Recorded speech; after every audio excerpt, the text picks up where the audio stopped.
The alarm tore through the ship before I even understood what my own hands were doing. Red light washed over the walls of Cargo Bay 7, pulsing in time with a sound I had only heard twice before in 11 years of service. My wrist console screamed a single line across its screen, over and over, refusing to clear no matter how many times I tried to dismiss it. Apex Predator signature detected. Threat class unbounded. All personnel evacuate immediately. My hands were shaking. I am not a soldier. I am a logistics officer. My job is manifests, fuel ratios, and cargo weight distribution, not standing in a sealed corridor at 3 in the morning wondering if the next sound I hear will be the last one I ever hear. But the alarm did not care what my job title was. It wanted me gone, and it wanted me gone now. I pressed my back against the cold wall and looked toward the source of the alert. The hatch to Cargo Bay 7 had not been breached. There was no smoke, no blood, no broken glass. Just a small, steady knock on the outer door, 3 soft taps, patient and polite, like someone asking permission to come inside. That was it. That was what had triggered the most severe warning our ship's systems were capable of producing. Not an explosion, not a weapon, a knock. I forced myself to breathe. My species built this alert system 400 years ago, after a war that nearly ended us, to flag any creature capable of causing catastrophic damage without support, without warning, without limit. In 4 centuries, it had only gone off a handful of times. Every single one of those times, something had died before the alert finished sounding. So when the console told me the thing on the other side of that hatch was rated unbounded, my body did exactly what 400 years of instinct told it to do. It wanted to run. I did not run. I do not know why. Maybe it was curiosity. Maybe it was the fact that the knock had been so gentle, so completely unlike anything the word unbounded should ever describe. I reached for the control panel with a hand that would not stop trembling, and opened the hatch a narrow crack, just enough to see through. Standing there was a young woman in loose sleeping clothes, holding an empty mug in both hands like it might keep her warm. Her hair was messy from sleep. Her feet were bare on the cold floor. She looked up at me with an expression that held nothing but mild embarrassment. "I am Grace," she said. "Sorry if I woke you. I could not sleep and I thought I smelled coffee down this way. Is this a bad time?" I stared at her. My console, strapped to my wrist, continued flashing its warning in a font I did not know it possessed, one reserved for the gravest threats known to catalog space. I looked at the warning. I looked at her. I looked at the warning again. "You are human," I said. It was not a question. It came out of me the way words sometimes do when the brain has stopped steering the mouth. "That is what it says on my paperwork," she said, and smiled, and something in my chest tightened in a way I did not have a word for. "Why does this ship believe you are the single most dangerous thing it has ever detected?" I asked her. My voice cracked slightly on the last word. She blinked, glanced down at herself, at her pajama sleeve, at the little chipped mug in her hands. "I really do not think that is accurate," she said. "I get seasick on the transit tram. I cried during the safety briefing video. I am fairly sure I am the least dangerous person on this entire vessel." "The alert has only triggered a small number of times in 400 years, I told her, my throat dry. "Every previous time it was accurate." "Well," she said, holding up the mug like evidence in her own defense, "now it is 12 times, and it is because I wanted a hot drink. I promise there is no danger here, just tiredness and bad coffee habits." I did not close the hatch, but I also could not make myself open it further. My proximity sensors, built to detect incoming threats from kilometers away, had flagged her smile as a possible display of aggression. Then, a half-second later, quietly withdrawn the flag, because they had no framework for what to do with it. I understood the feeling. I did not have a framework either. "Your species," I said slowly, working through the readout scrolling across my console, "is rated unbounded because there is no known limit to what you will do in order to survive. There is no ceiling, no threshold where the threat stops rising. That is the entire meaning of the word."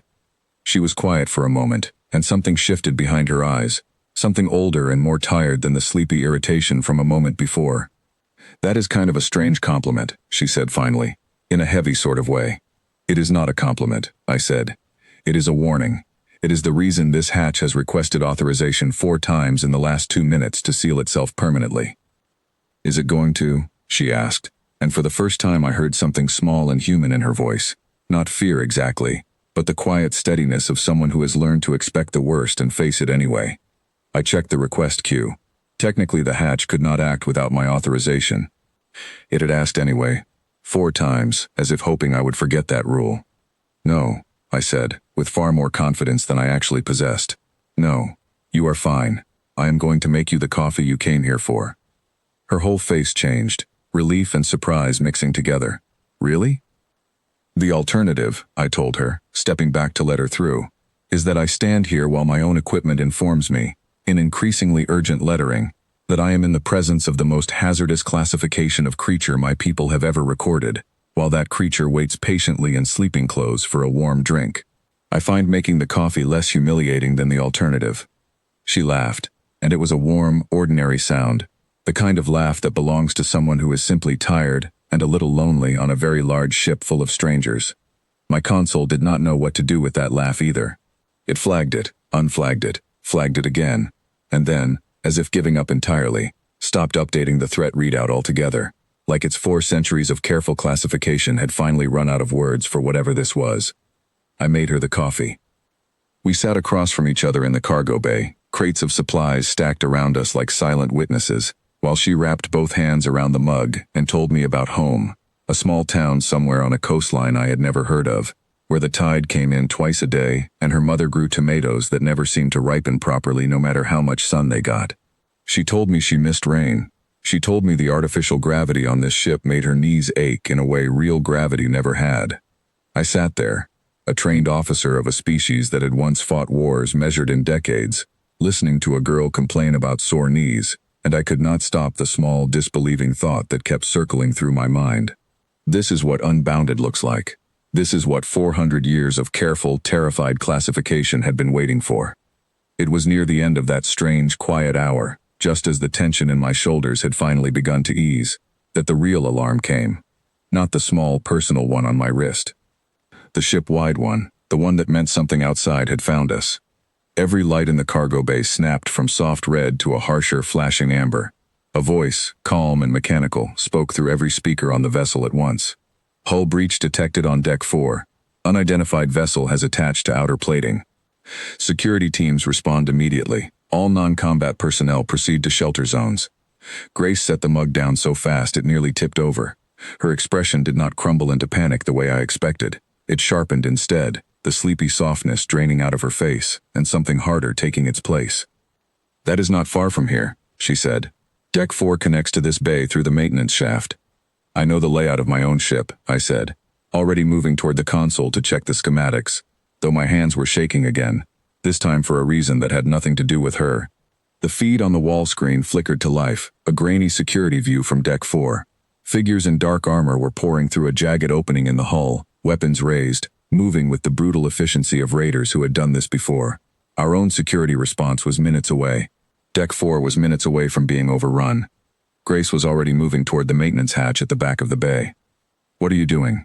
I said, stepping in front of her. "There are people on Deck 4, she said. "Kitchen staff. A cleaning crew. They are not armed. They do not even know the raiders are there yet, not until the alarm reaches their section, and by then it might be too late. You cannot go up there," I told her. "You have no weapon. You have no armor. You are in sleeping clothes." She looked at me, and for one long moment the exhaustion was gone completely, replaced by something calm and immovable, the same steadiness I had heard in her voice when she asked if the hatch was going to seal. "Then you had better come with me and bring something useful," she said, and pulled the maintenance hatch open before I could stop her. I do not remember deciding to follow. I remember only that my legs were moving, that I had grabbed a length of pipe from a supply rack because it was the only thing within reach that could pass as a weapon, and that the narrow maintenance shaft smelled of hot metal and recycled air as we climbed toward the sounds of shouting above us. We came up through a service panel into a corridor lit only by the flashing amber emergency lights. Smoke curled along the ceiling from something burning further down. 3 of the kitchen staff were pressed against the far wall, frozen, staring at 2 raiders who had just rounded the corner toward them, weapons already rising. Grace did not hesitate. She grabbed a fire extinguisher mounted beside the service panel and threw it, hard and low, directly into the legs of the nearest raider. He went down with a shout of pain, his weapon skittering across the floor. Before the second raider could turn, I swung the pipe with every bit of strength 11 years of hauling cargo crates had given me, catching him across the shoulder and sending him stumbling into the wall.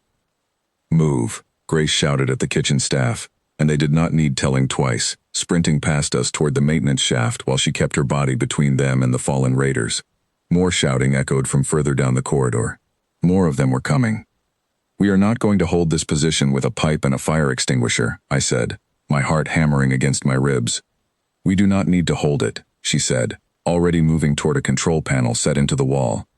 "We just need to buy enough time for security to get here. Watch the corner."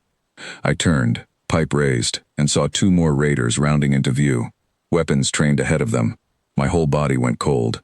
This was not a knock on a hatch. This was not a threat rating on a console. This was real, and it was close. And I was not built for this the way she seemed to be. "Get down," Grace yelled, and I dropped without thinking, some instinct older than my training taking over.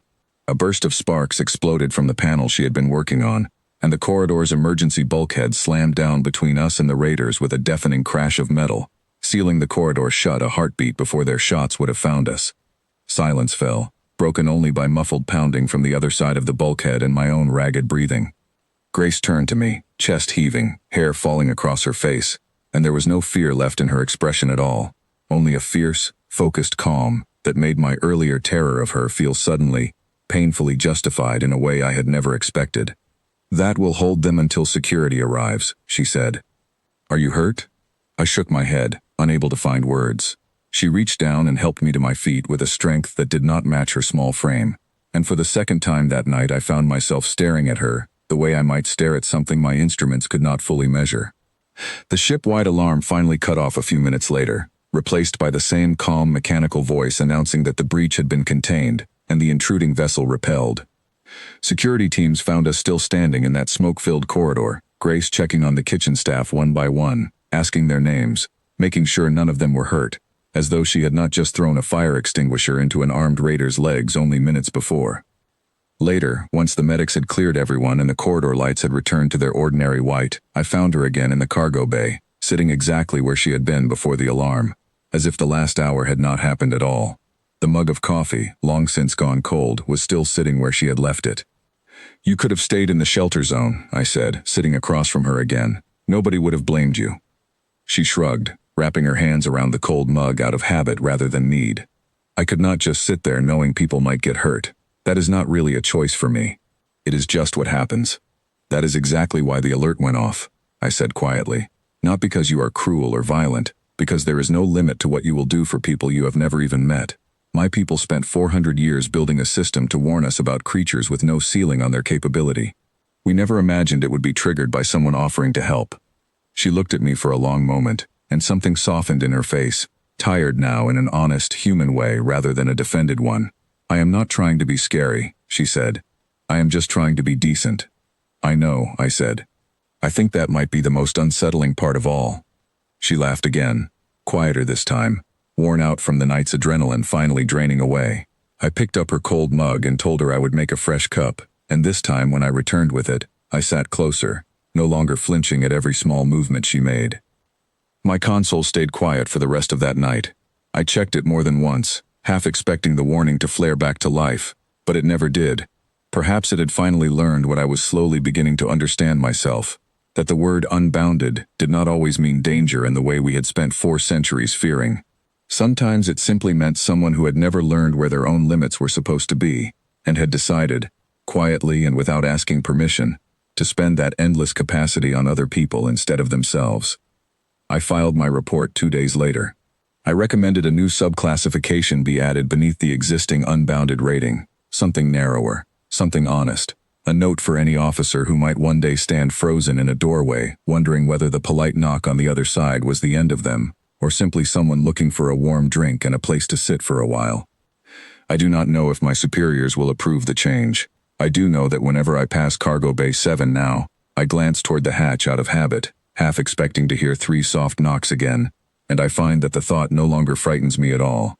It simply makes me hope she could not sleep again,